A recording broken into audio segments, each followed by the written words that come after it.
I do not like smooth jazz. Clap away! Keep clapping. Happy, glorious Monday, everyone. What a great day to be alive. Tyrus is finally back in studio. I can tell because there's a trail of protein bar crumbs all the way to the set. And Lawrence Kudlow won't come out of his office. Yeah, he's still terrified. He's terrified of you. Yep. The downside is Michael Loftus is back, which means there's a homeless guy on 6th Avenue looking for his pants and his underpants. But we'll still have a good show, a great show. So let's start off with our favorite climate warrior, Arnold Schwarzenegger.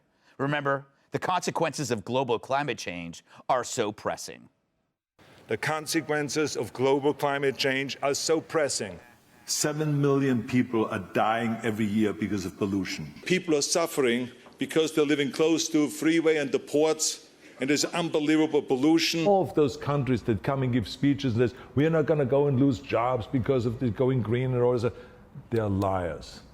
They're just stupid and they don't know how to do it. That 50% more emissions since 1990, and that really pisses me off. Really pisses me off. So, Arnold wants to have a tremendous impact on the environment. And this weekend, he did. Pumping iron? How about pumping the brakes, buddy? Apparently, Arnold was involved in a serious 4-car pileup this weekend. As you can tell, he was fine. Apparently, his pecs acted as his own built-in airbags. But also, he was driving the largest vehicle you can find without a caboose, a GMC Yukon, the kind that gets 2-wheel revolutions to the gallon. The Yukon's the only truck larger than the place it's named after. If it were any more of a tank, Biden would have left it for the Taliban. Now, the car that crumpled underneath his Yukon like a housemaid under Arnie is a Prius. The kind of car greenies like Arnold would love you to be driving while he tools around in Battlestar Galactica. But the fact is, if you're in that Yukon, you probably aren't going to go to the hospital, well, unless it's for a paternity test. But if you're in the Prius, hit by the Yukon, well, just hope you're wearing clean underwear. You might even be headed for the morgue, or worse, a roll and jingle all the way too. It's an unfair matchup.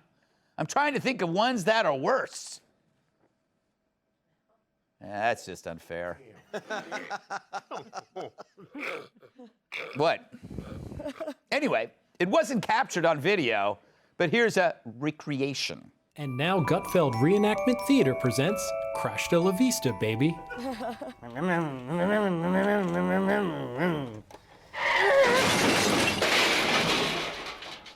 This has been Gutfeld Reenactment Theater. I can taste the Emmy. Now, I got nothing against big trucks. They're safer, more comfortable, and the things you can get away with them with those tinted windows, just ask any CNN producer. It's also got plenty of room for out-of-wedlock child seats. But this is Arnold, who has been a withering critic of those who don't abide by the climate agenda. He's pushing for a world as natural as his bodybuilding career wasn't. And if we don't do something now, we're all complicit. I wonder if he mentioned that to the fellas down at the car dealership. But you got to hand it to him, he was a quick learner. He was a Republican who sold the Democrats' game plan, that as long as you talked a good game, you could get away with anything. As long as you talk about climate, you can still fly in private jets, you can still sail on $100 million yachts, you can fill your hot tub with panda tears, and tool around Brentwood in a vehicle that could house Mitt Romney's entire family.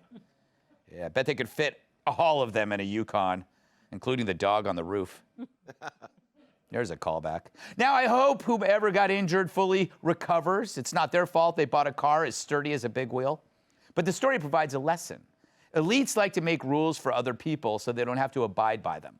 It's why people get into politics. The first thing you do after introducing a law is violate it. We get the Prius and they get the Yukon. Whether you're Gavin Newsom at the French Laundry or a police defunder hiding behind armed security, the whole point of power is creating a world of exemptions for yourself. You can see it especially in liberal bastions. They're the ones that love restrictions most because they figured out how to live above and beyond them, either by working in politics or in the media.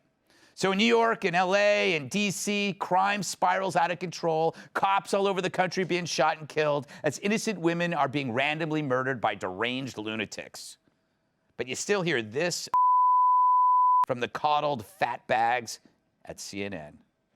These are just some examples of the banners on Fox News in the past few days. You get the sense that America's gone to hell, declining quality of life. America as an apocalyptic hellscape. That was one of the actual banners. This is a narrative that's both anti-Biden. It's also anti-Democrats who run urban areas. And it goes on and on every hour. I just wanted to give a sampling. Biden administration's a clown car driving off a cliff. It's a great example of the kind of incendiary rhetoric that you would have never seen from another channel, let's say during the Trump years or now during the Biden years. Not true. He sees this as an anti-Biden narrative. No, it's anti-crime. Honestly, how do you fit that much dumb in one room? Even after they lose 90% of their viewers from last year, they continue with the same strategy. But at least Brian's consistent. We never accuse him of waffling, unless it's topped with whipped cream and chocolate sauce. Yeah, it's another fat joke. Here's why. Because as crude and stupid as fat jokes are, no insult is worse than their bad ideas. They joked about violent crime. They actually laughed at the suffering of victims. See, you can fix fat, but you can't fix that. Now, Stelter's lying, of course. When Trump was president, we were screaming about crime in Portland, Seattle, and New York, and elsewhere on every single show. Meanwhile, what was CNN doing? You listen to conservative media, you would think that, entire cities are just, embroiled in fights and fires and whatever. We went out and had a great dinner in New York City tonight. People actually walked up to us and said, thank you I watch you every night. They're going to take your country away and they're taking down the statues. And crime is rising as they defund police. Oh my gosh, it's so bad. And they get defunding police. It's like. Yeah, talk about a car crash. But I guess when you have private security surrounding you, crime doesn't exist. It's just for the plebes. But I get why CNN has to lie.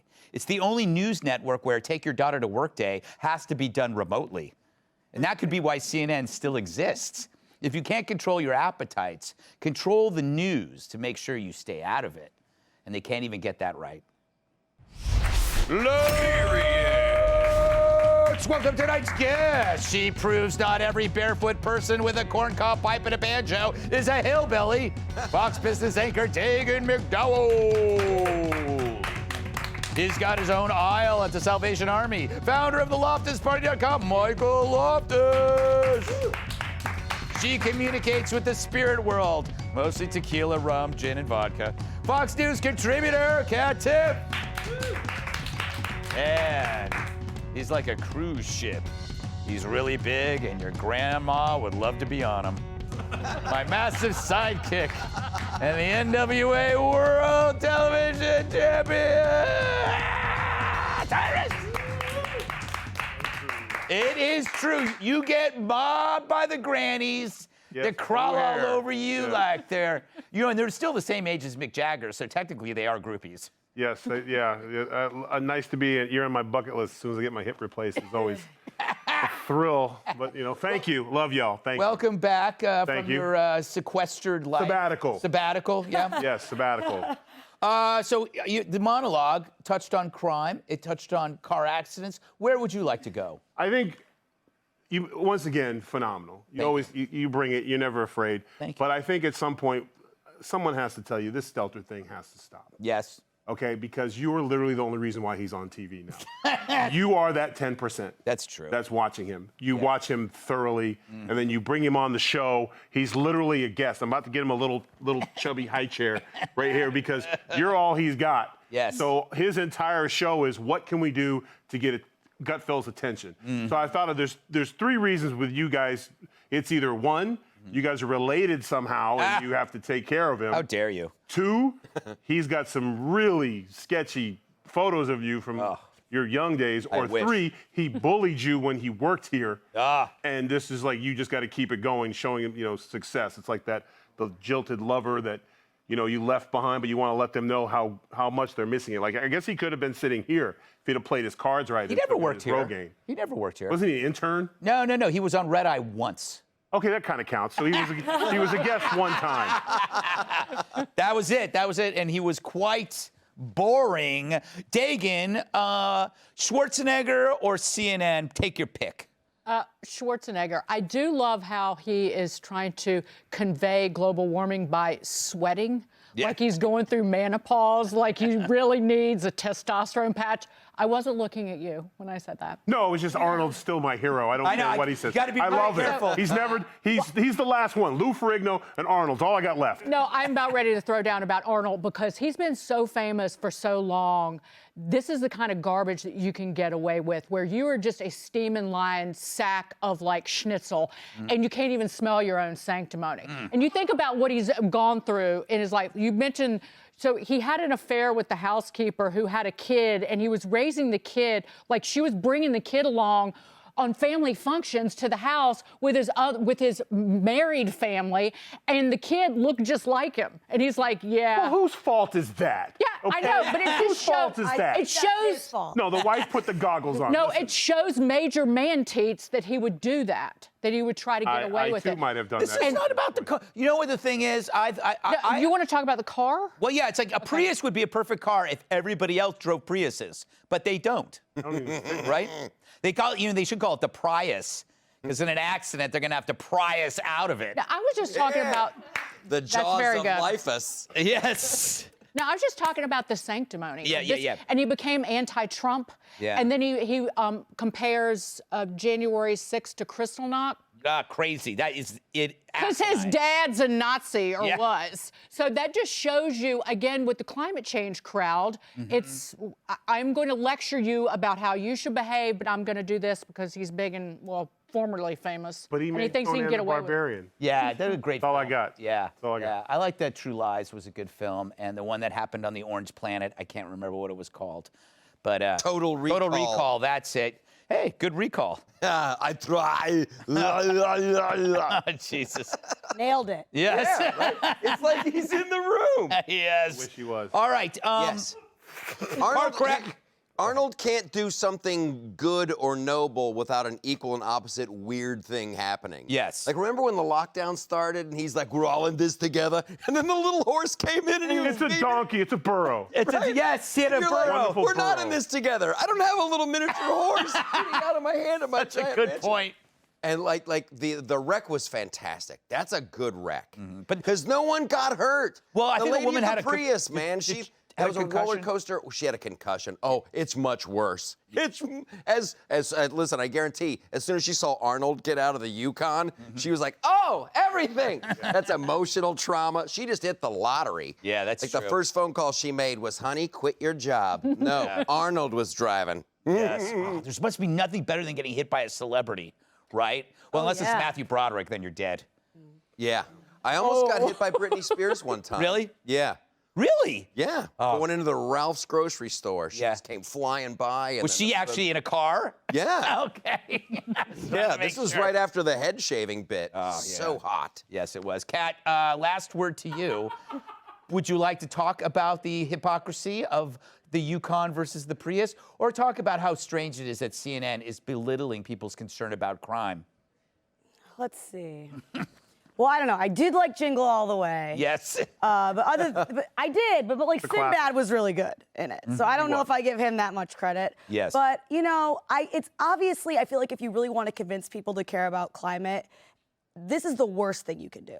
Because anybody who might be kind of on the fence, like, maybe the Earth does matter, which hot take, I think it does. Yes. You don't just contradict yourself, because that's where you get people that go hard against it. Because, that's a massive vehicle, and it's all the rich people that have the biggest carbon footprints. Not to mention, as you did say, getting your wife and housekeeper pregnant at the same time. Sounds like you conned us, Arnold. Yes. I did that. I did that. #1 name in late night news. Right? Did you guys catch Jesse's show? Oh, my God. Anyway.